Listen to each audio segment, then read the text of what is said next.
and welcome back to Lewy Body and Mindful Caregiving. I'm Krystal Jakosky, your host, and today I want to talk about myths and facts surrounding different types of dementia. And I always start with self-care. So what did I do for self-care? My grandson is reading a book series called Fablehaven, and I fell a little bit behind. So I read an entire book and I loved it. I loved losing myself in a book and just knowing that I was connecting with my grandson at the same time. And it was just fabulous. So thank you, Ethan, for that little gift. Facts and myths about dementia. There's so many little things out there, and I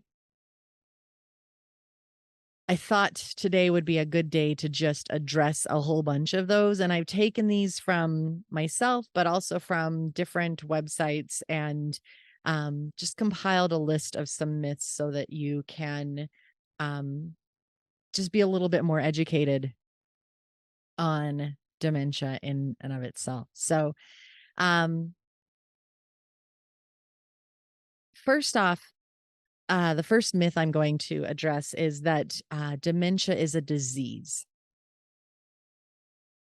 People may call it a disease. They may say Lewy body disease or Alzheimer's disease or Parkinson's disease. It's not a disease like that you can catch. It's more of a group of symptoms that affect the ability to think, remember things, to reason, and deal with everyday activities and living. You can have trouble with language or communication, unexpected changes in mood or behavior. These are all symptoms. It's not a disease per se. So that's the first myth that I want to address.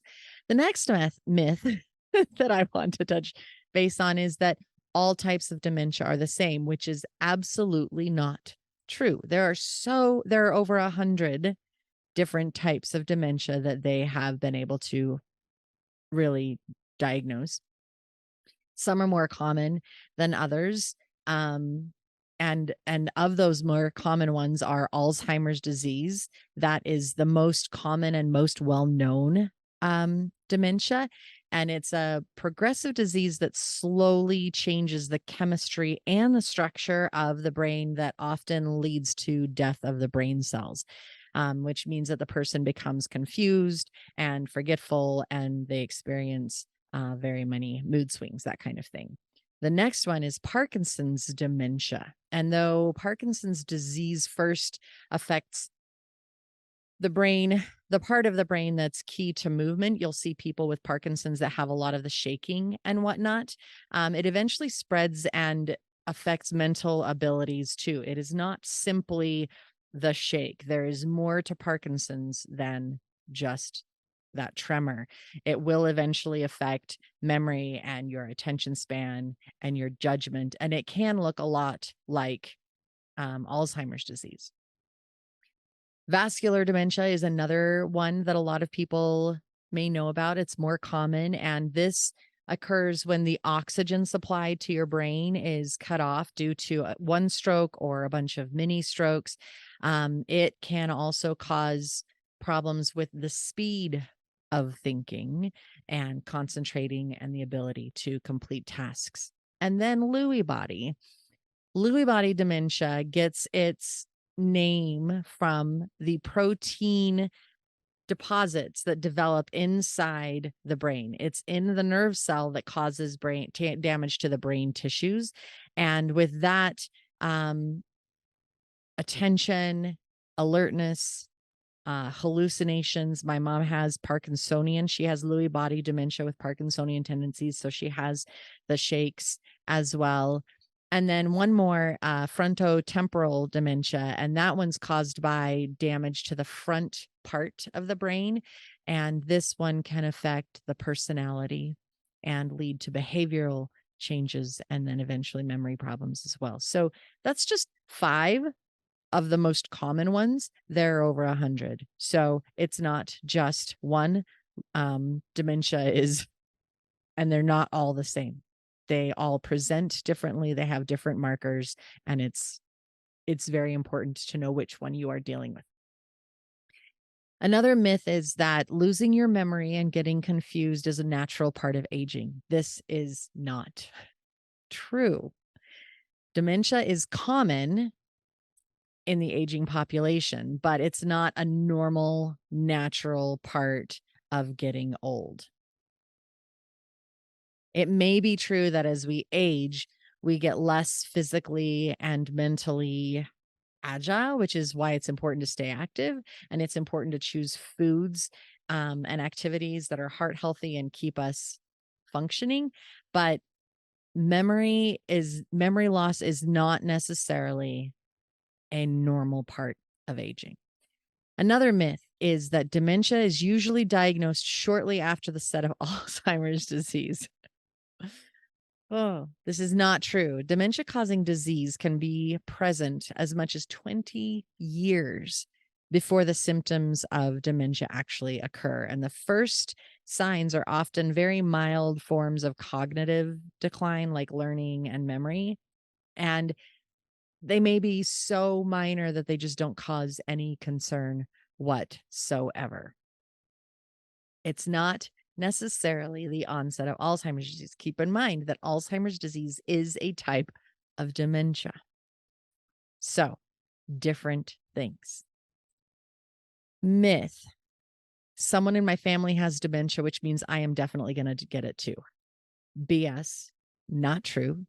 For the majority of dementias, family genetics do not play into it. Just because a loved one, a family member has it, does not mean that you will also get it. Don't worry about that. Stay healthy, stay active, meet up with new people, challenge yourself that way. They say that smoking is not good, does not really help, or drinking that can also cause cognitive issues. I'll get into that in a minute. We have a cure for dementia. That is a myth. There is no cure for the major types of dementia. However, there are medications that can address the symptoms of dementia. You can treat the symptoms, but the disease will still be going on behind the scenes and be progressing. Dementia can be prevented.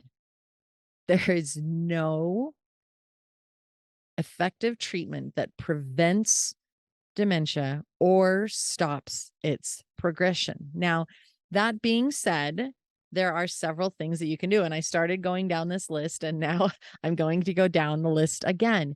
Being physically active, getting your body moving and functioning is great because your brain is working as you're moving and being active. Being socially active really helps because you are challenging yourself to be out there and meet new people or have those conversations and whatnot.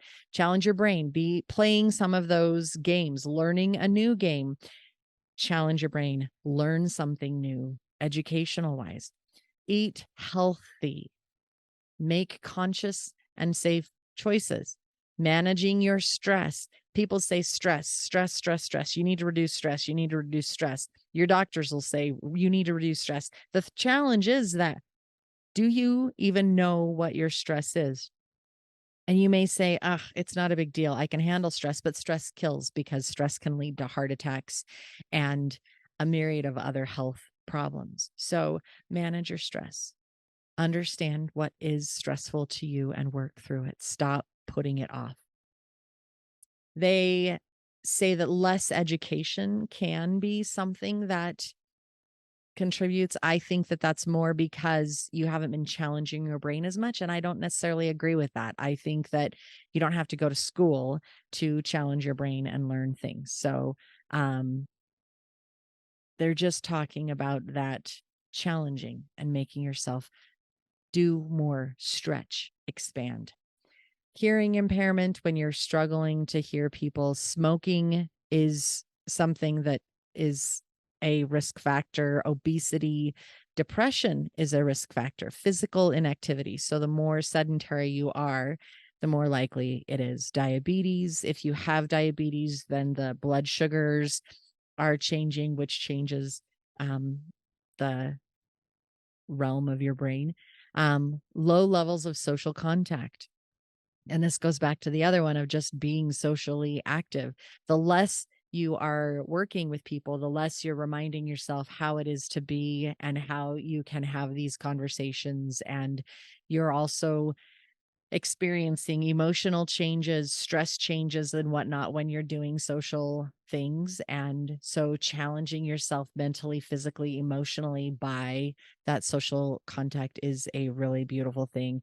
Brain injuries, depending on what the brain injury is and how it is, sometimes down the road, it can lead to symptoms of depression with the memory loss and the confusion and the emotional mood swings and whatnot. Another myth: certain vitamins, supplements, and memory boosters can prevent and treat dementia. I'm telling you again, it is not preventable, and you can treat the symptoms, but you cannot treat the disease. You cannot change it. They will not stop or reverse the cognitive decline that happens with dementia. Another myth is if I'm diagnosed with dementia, it means my life is over. And that's not true. You can live with dementia for a very long time. And I say dementia with the umbrella.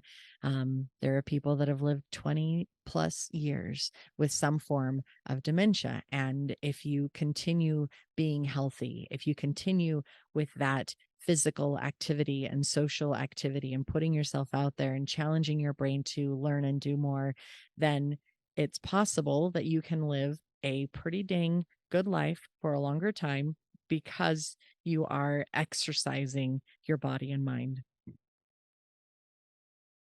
One other myth that I would like to address is that aluminum pans can cause dementia.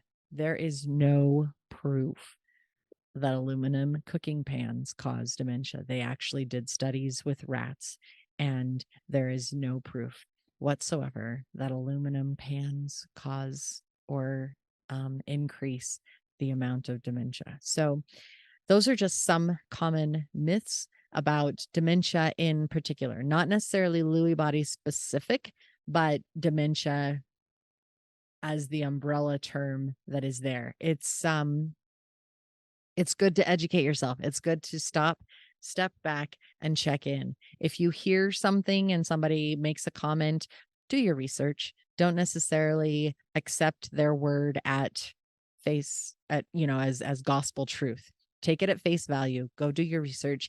And not only that, I really want to remind you that you know your loved one. You know more about their symptoms and what they're going through. And so what applies to one person may not apply to somebody else. While several dementias follow a typical path or journey for all of the people that have that,